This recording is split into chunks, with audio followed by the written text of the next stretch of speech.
This is a special episode of the Ideas Lab podcast. No guest this time. I want to talk about what it's like to be somebody with lots of ideas and lots of interests. There's a particular personality type that is sometimes referred to as a scanner or a Renaissance man or woman, possibly a polymath. And lots of entrepreneurs are of this type, but it does bring its issues. So here are some questions for you.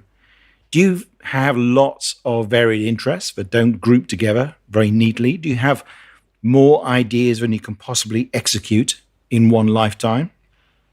Do you find that you love learning the gist of something, getting just into a topic, and then as soon as you've got a feel for it, you move on to something completely different? Do you find the idea of a one-track conventional career absolutely horrifying because it will bore you to death? And do you find that you're better at starting things and actually not so great at finishing things? If so, then you could well be a scanner, possibly a Renaissance man or woman, depending on which term you prefer for it. And it's actually quite a common personality type amongst entrepreneurs. But some scanners do well in entrepreneurship and some don't. So I want to talk about why that is and what you can do about it. And I want to invite you at the end to a free online training I'm running soon, which is all about how to start a business that's successful as a scanner. So I ran an event called Scanners Night back starting somewhere around 2006 or 7, I believe it was. Ran for 6 years in total. And we would have speakers and discussion topics around what it's like to be a scanner, somebody with lots of ideas and lots of interests. Because while some people are happy to go really deep into a topic and stay there, some of us prefer breadth. And we like learning and learning and learning new things. We like understanding the ideas behind ideas. We like to understand the meta ideas behind things. And I ran this event. It became very successful. It was featured in the press, in daily newspapers, and in a couple of magazines. And I also talked about scanners in my book, Screw What, Let's Play.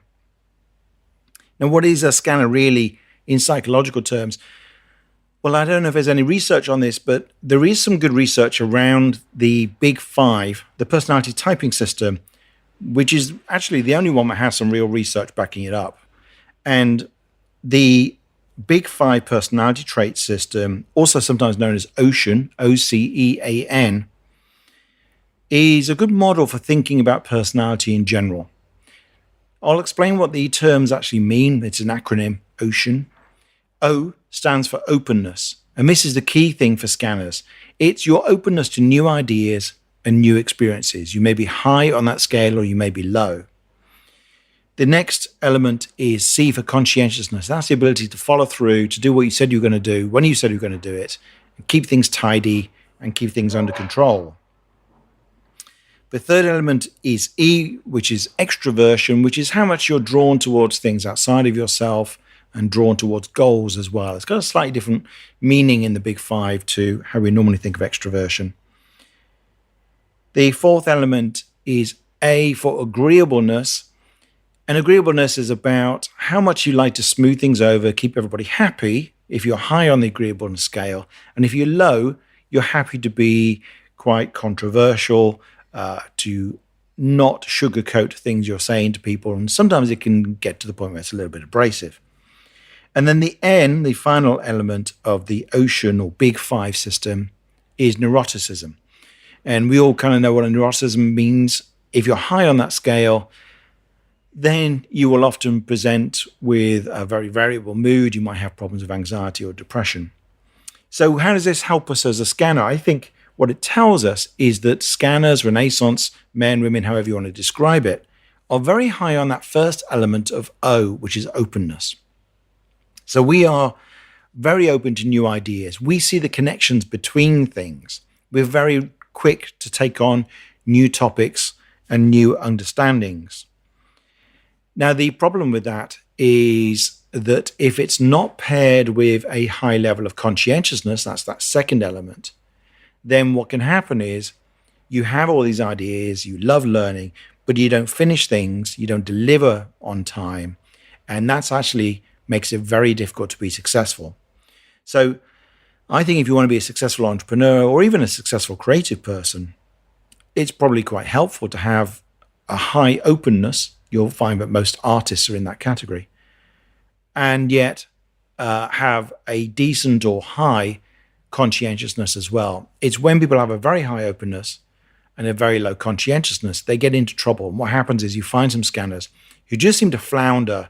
They never get through, they never break through and create a business they enjoy or create an artistic project that they enjoy. They just dabble endlessly. There's something about that that's very unrewarding.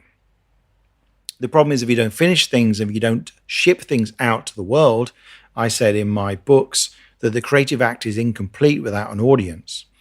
If you don't share what you're creating with the world, whether that's something that you're going to sell to people or you're going to perform or you're going to publish, if you don't ever do that, then life can lack meaning because you're not actually interacting with your market, with the audience, with the people you want to help or the people you want to impact. You're actually just lost in your own world. And I think ultimately you can find that life loses meaning. So it's not just about earning money, it's about interacting with the world and having an impact and finding meaning out in the external environment. So there are pluses and minuses to being a scanner as an entrepreneur. And one of the big pluses is you learn really quickly. And entrepreneurship is all about learning. There's such a huge number of things you need to learn, particularly at the beginning when often it's just you on your own, or it's a small number of people, maybe it's you and one other person, and you have to take on everything. So being able to learn quickly is really helpful. Also, we're naturally innovative and creative. We can see the read across because of that high openness. We can understand people very quickly, we can understand different points of view. And that makes it really easy to create businesses that stand out. And that's my passion. How do you create something new that no one's seen before, or at least presents as something new? And that can get you press and word of mouth referrals in a way that will bring people to you much faster than the hard slog of marketing something that's more generic. And finally, people who are scanners are often quite smart, to put it bluntly. The high level of openness in the ocean model, the big five, correlates also with a pretty good IQ. And Barbara Sher confirmed this herself. She originally coined the term scanners and said that scanners are usually above average intelligence. Also, little tidbit of information of political science, being high on openness tends to make people more likely to be liberally minded socially and politically rather than conservatively minded. So scanners I do find quite a lot of scanners are quite liberal and also pretty smart, love to read. So all these traits seem to go together. But there are these minuses to the scanner personality that you need to manage. And one is that natural tendency not to follow through and complete things.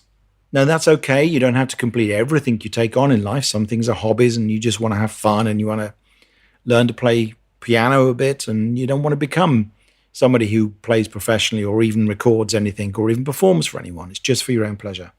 But if you don't do that on anything, as I say, that becomes ultimately frustrating. The other problem, the big minus for scanners in entrepreneurship, is shiny object syndrome. So that's the temptation that when you start one idea, you're then tempted by this shiny idea that you haven't started yet. And when things get difficult with your first idea, you're always tempted to jump ship and go where the grass is greener because this other idea looks like it's going to be way more exciting and way easier, which everything looks exciting and easier until you actually get into it. So when you get it right, though, if you can manage your difficulty to follow through and you can manage your shiny object syndrome, then you can be really successful. And some of the greatest thinkers, greatest performers, greatest entrepreneurs in the world today, and in the past, in fact, have been successful scanners. So Leonardo da Vinci is the person we think of as the ultimate Renaissance man. But today we can look at people like Elon Musk, who runs multiple companies, has many, many interests, but he delivers and he follows through on all these things. Richard Branson is somebody who also has lots of ideas. He describes himself as the yes man, because every time somebody makes a suggestion, he just goes, yes, let's do it. But he's done that, he's made it possible by getting good at hiring people and putting other people in charge of the companies that he creates. Another person I really love is the musician Brian Eno. And Brian Eno he was a member of Roxy Music in the 1970s. He was part of Talking Heads in the 1980s. And since then, he's now produced albums for Coldplay and U2 and other big bands. So he's a producer, he's a musician. He produces music using a generative process that is created according to an algorithm rather than him performing it. He's created artworks as well. He was until recently, I think, teaching art at one of the London universities. And he's also a thinker about politics and about social issues as well. He's an absolutely fascinating person. I could also list many other people. Stephen Fry is a scanner. He's into poetry. He's writing books. He's a performer. He's an actor. Donald Glover in the States, I think, is very impressive. He's created breakthrough music videos. He's recorded music. He's written his own sitcoms. He's written a film and performed in his own film alongside Rihanna. Tina Fey, I think you could class as a scanner. Oprah is a billionaire scanner, has so many different strands to her interests and to her businesses. So being a scanner is certainly not, certainly doesn't doom you to failing as an entrepreneur as long as you can manage those downsides. The key thing really is that you need to be willing to ship. You need to be willing to put things out into the world, see them through and put them out there. And in order for you to stay interested in the business, I recommend that you think of a business that if you're going to run it yourself, I use the term a TARDIS idea, a TARDIS business idea. It's like Doctor Who's TARDIS. It looks kind of simple on the outside, but on the inside, it's huge and it's got infinite complexity and can take you on endless adventures. And so a TARDIS idea is one that, like my own company, the Ideas Lab, it sounds very simple. We help people turn their ideas into number one businesses, books, and brands. Alongside that, there's an enormous amount of variety, which means that as a scanner myself, I'm never going to get bored. So that's a TARDIS idea. What's your TARDIS idea for a business where it's so flexible, it sounds simple, you can describe it very quickly to people and people get what it's about, but it's got so much depth and complexity to it that it keeps you endlessly interested. If you're going to create multiple businesses, because people often say, well, can't I run multiple businesses? And yes, you can, but that's a skill set in itself. Richard Branson does that by hiring other people to run the business for him. If you look at Elon Musk, he's actually CEO of many of his businesses. But generally, for most of us who are not superhuman, Elon Musk does work about 100 hours a week. If you don't want to do that, then the key is to joint venture with somebody and say, well, this person brings something really useful. They could run this business, or they have a huge audience that will benefit from this thing I want to create. You co-create it with them, and perhaps you bring the content and they bring the audience, or vice versa.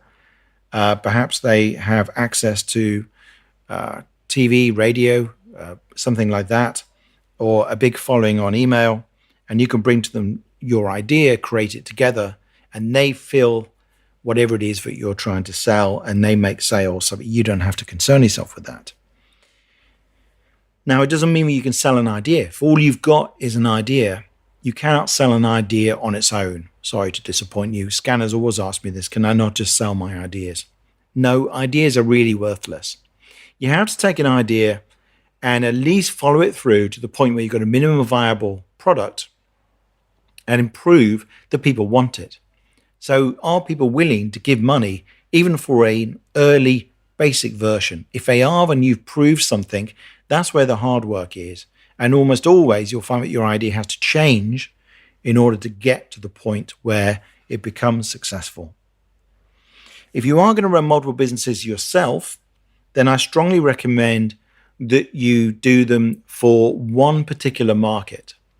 The real challenge is when people start a business that one is offering services to somebody that runs large businesses, and then they're also offering services to consumers who don't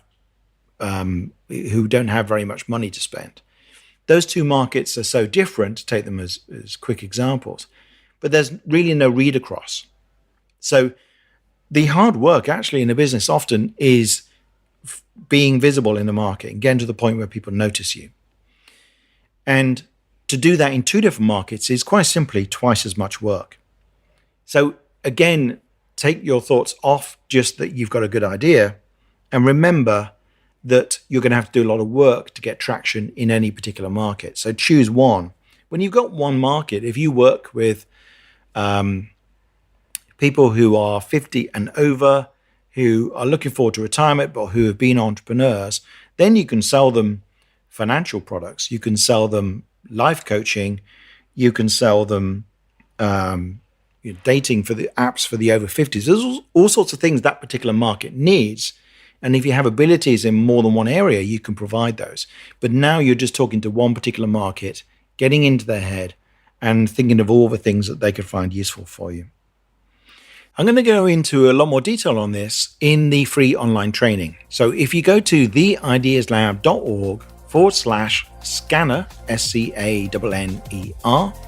put in your email address, then you'll be able to get all the details of how you can take part. You can join us live and find out exactly how to create a business that you will never get bored of, because this is such a hot topic for scanners. They worry that if they start a business and if it becomes really successful, then it will feel like a trap and they'll be bored and they won't know what to do about it. So we're going to cover the 3 secrets of how to get around that and make sure that you create a business that keeps you endlessly interested and excited and is also financially successful. So go to theideaslab.org/scanner to get that, and I hope to see you there.